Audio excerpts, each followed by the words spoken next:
There are 13,000 cabs on the streets of New York, but there's only one that pays you back for 5 years of fantastic frugality. Climb into TSR's very own tiny cash cab, and I'll take you to a series of destinations that celebrate the Empire State without leaving home. So what do you say? You in?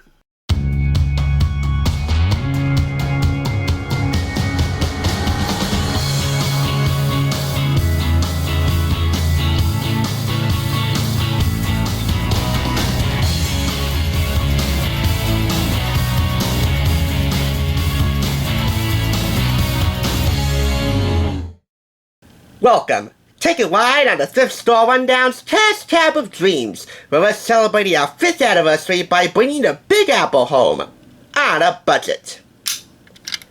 And when I say that, I do mean near literally, because I have a lot of cookbooks in this series that will be featured, and once you take a look at this one, you'll understand why I've designated this as our kickoff to the show. I don't know if you heard of a man named Arthur Schwartz, if you live outside of New York. But trust me, you New Yorkers out there have heard of Arthur Schwartz plenty. For 18 years, he was the restaurant critic and executive food editor for the Daily News, and he also hosted a radio show aptly titled Food Talk on WOR Radio. This Mensch knows how to munch, and he's passing his delicious knowledge on to you on a silver platter with New York City food, an opinionated history with more than 100 legendary recipes. It also features photographs by Chris Callis. This is a Stuart Taborian chain publication, purchased for $4.99 and retailed on the market for $45 in the US, $67.50 in Canada, and $24.95 in the UK. There is no more authoritative historian on all things New York City culinary arts than Arthur Schwartz. So let's get right to it without a further moment's hesitation. There are plenty of recipes in here I'm going to highlight, all inspired by Hollywood or Broadway. And we start here with Pearl's Lemon Chicken, which actually is Lee Lum's Pearl Chicken, because Lee Lum is the executive chef at Pearl's. This was recommended wholeheartedly by Oscar-nominated writer and director Nora Ephron, as featured in the New York Times Style and Entertaining magazine March 24th, 2002 issue, headlined as Pearl's Twirled. This actually serves as an introduction in the form of an email to Lee Lum's Lemon Chicken, which serves 4. When Craig Claiborne, famed restaurant critic for the New York Times, offered this recipe in the magazine in 1969, he called this dish a triumph. For this adaptation, the MSG can be omitted. Your eyes don't deceive you, this actually does call for MSG, if you can find it or stomach it. Next up, we have Steak a la Stone. The man who allegedly recommended this dish and got it named after him was Lou Stone, father of Oscar-winning filmmaker Oliver Stone. So you might expect this steak to be without some form of controversy. Hopefully. We all know how Oliver Stone is. He is a clean-cut, family-friendly filmmaker. Understand I'm being sarcastic, right? Hey, the ingredients themselves, well, they don't make this any controversial. This is the Catherine Cornell salad, so named because this was the salad of choice for the legendary Broadway actress Catherine Cornell. These are the ingredients. And you bet your bottom dollar there will be plenty more Broadway where that came from.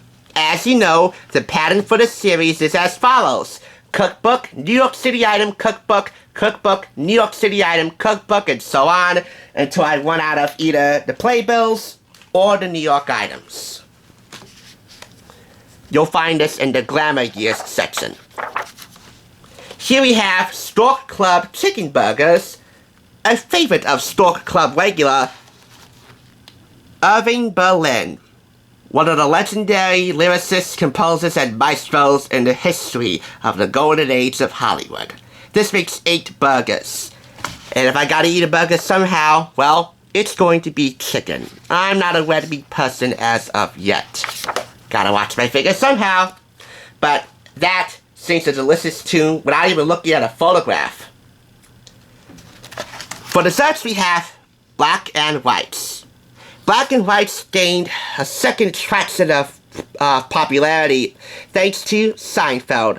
Season 5, episode 77, when Jerry Seinfeld, waiting online at a New York City bakery, used black and whites, they're cookies by the way, as a metaphor for racial harmony, and thus it consequently made these cookie cakes into a national sensation.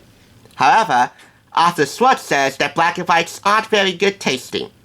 If they don't taste good, and judging from the ingredients, they should taste good, but if they don't, well then I think they're a timely representation of the racial tension that's felt not just in New York, but all across America today.